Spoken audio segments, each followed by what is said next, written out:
Assalamualaikum warahmatullahi wabarakatuh ya.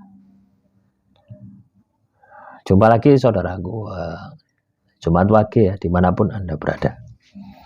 Menanggapi komentar ya, saudara Dion Putra ya, apakah Jumat Wage ini telat nikah ya.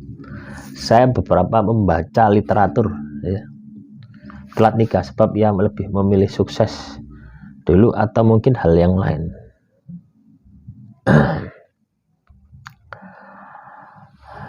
Jadi teman-teman Jumat Wage ya, inilah yang saya maksud dengan, mungkin sudah saya bahas dulu ya, jebakan literatur ya, jebakan buku ya. Misalkan ya, saya baca buku ini ya, Kode Rezeki. Nah, saya baca buku ini literatur ya. Buku ini dibuat mungkin tahun berapa ini ya, saya beli pas ke Surabaya itu ada buku murah 2012, cetakan 2012. Saya beli buku ini 2012, sekarang 2024. Kira-kira masih 100% relevan enggak buku ini kita aplikasikan di 2024? Tentunya paling ya relevannya 30 sampai 40% lah buku ini ya. Terus saya beli buku ini ya. Ini bukan beli ya. Ini saya ikut pelatihan dulu ya, dibayari perusahaan. Kira-kira relevan enggak buku ini? Nah, tentunya sudah enggak relevan. Ya, saya coba buku ini ya. Inilah Pak, ini malah gonta-ganti ya. Kontrak drafting. Ya. Buku tentang hukum. Ya, 2026. Sekarang 2024.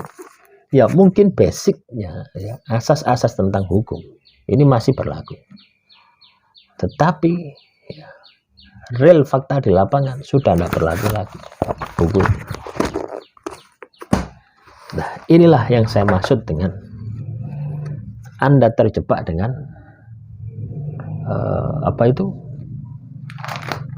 terjebak dengan literatur. Nah, ini banyak buku teman-teman. Nah, ini buku. Nah, kompetensi plus ya. Ini buku sumber daya manusia ya, buku-buku yang saya kerja. Nah, ini buku bahasa tubuh kunci sukses dalam karir ya. Nah, ini buku-buku psikologi. Nah, coba ya dari 4 buku ini ya. Dari berapa buku ini ya? Nah, dari beberapa buku tadi tentunya sudah tidak relevan untuk kita aplikasikan saat ini, kecuali kitab suci ya, Al-Quran ya, atau kitab-kitab Anda yang lainnya ya, yang non muslim. Ini menurut kepercayaan gitu ya. Tapi kalau itu buku ya, buatan manusia, kalau Anda terjebak dengan buku ini, itu namanya terbelenggu literatur. Akhirnya yang terjadi apa? Ya ini yang dialami oleh saudara Dion Putra ini ya. Jumat Wage itu telat nikah gitu. Ya tidak sebenarnya. Ada Jumat Wage pernikahan dini juga ada. Ya. Ada Jumat Wage ya belum SMA, belum lulus SMA sudah nikah ada. Kebobolan juga ada. Ya. Ada juga yang habis SMA ya, terus bekerja terus nikah juga ada. Ada juga yang setelah kuliah ya, cari kerja dulu, sukses dulu baru nikah juga ada. Nah, ini soal pribadi masing-masing ya, bukan soal weton. Nah, kalau Anda terjebak dengan seperti itu ya, maka otomatis ya, Anda juga tidak akan nikah. Ya tidak masalah, apik kok gitu loh ya. Kita nikah ketika kita ini sudah mapan itu kan juga bagus gitu. Ya. Kenapa? Karena ketika kita itu mapan ya, secara ekonomi ya ini ya, itu otomatis sudah tidak bingung teman-teman. Jadi banyak permasalahan rumah tangga itu diakibatkan oleh ekonomi. Ya mungkin Anda enggak, yang belum nikah ya, mungkin Anda enggak percaya gitu. Tapi coba ketika Anda sudah nikah, pasti Anda akan percaya. Nah makanya ya, ditulis ya di dalam primbon itu, Jumat Wage itu nikahnya telat, ya mungkin dia itu memikirkan masa depannya dulu, ya bisa jadi seperti itu. Tapi itu bukan, jangan dijadikan sebagai apa? Jangan disebagaikan belenggu hati Anda. Ya, buku semacam ini ketika itu membelenggu diri Anda, akhirnya kejadian itu gitu. Akhirnya apa? Anda tidak akan nikah gitu. Ngenteni sukses. Lah kapan sukses gitu? Kalau tidak sukses ya. Nah, itu kan menjadi sebuah belenggu. Kita harus bebaskan ya belenggu literatur. Itu salah satu belenggu hati. Literatur ya, buku semacam ini ya. Oh ini banyak ini teman-teman ya. Saya coba cari lagi. Nah ini teknik menjual diri, perbuatan melawan hukum, jualan laris di Google. Ini buku semua ini ya. Masih banyak ini di sana ya. Saya dulu suka membaca teman-teman ya. Setiap hari tanpa membaca.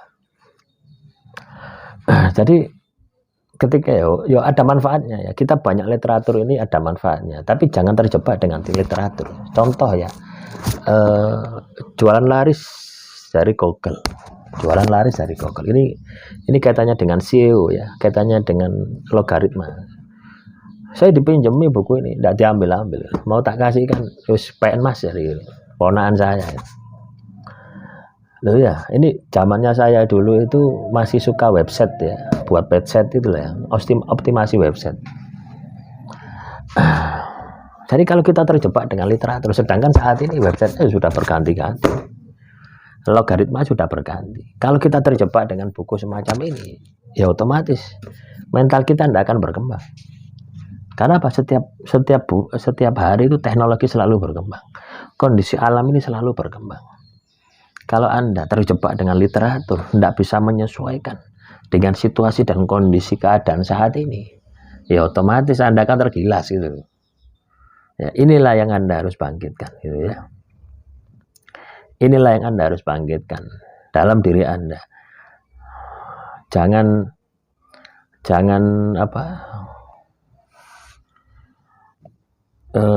terjebak, terbelenggu hati Anda dengan literatur semacam ini gitu. Literatur banyak teman-teman, coba bayangkan ini. Ini satu hari saya baca tidak akan selesai gitu. Satu hari full saya baca tidak akan selesai. Kalau bacanya mungkin selesai, tapi pemahamannya bisa sebulan, bisa 2 bulan, bisa 3 bulan, plus prakteknya gitu. Loh ya, kalau kita katakanlah ini baca sekarang, baca tahun berapa ini, katakanlah tahun 2007, katakanlah tahun 2007 buku ini kita aplikasikan di tahun 2000 berapa ini, 2024, ya paling cuma 10% saja. Sama dengan buku ini ya, perbuatan melanggar hukum, onrechtmatig daad, bahasa Belandanya seperti itu ya. Nah, ini kalau saya baca ya, saya baca sekarang, nah, sudah banyak yang tidak berlaku, mungkin cuma 10% saja. Dasar-dasarnya perbuatan melawan hukum itu saja gitu. Itu yang masih oke gitu. Tapi implementasi aplikasi di lapangan sudah berubah ya, 1000 derajat ya, 360 derajat, 1000 derajat ya. Nah, demikian yang bisa saya sampaikan. Semoga materi yang saya sampaikan kali ini bisa bermanfaat ya. Kurang lebihnya saya mohon maaf. Assalamualaikum warahmatullahi wabarakatuh. Salam rahayu, rahayu, rahayu.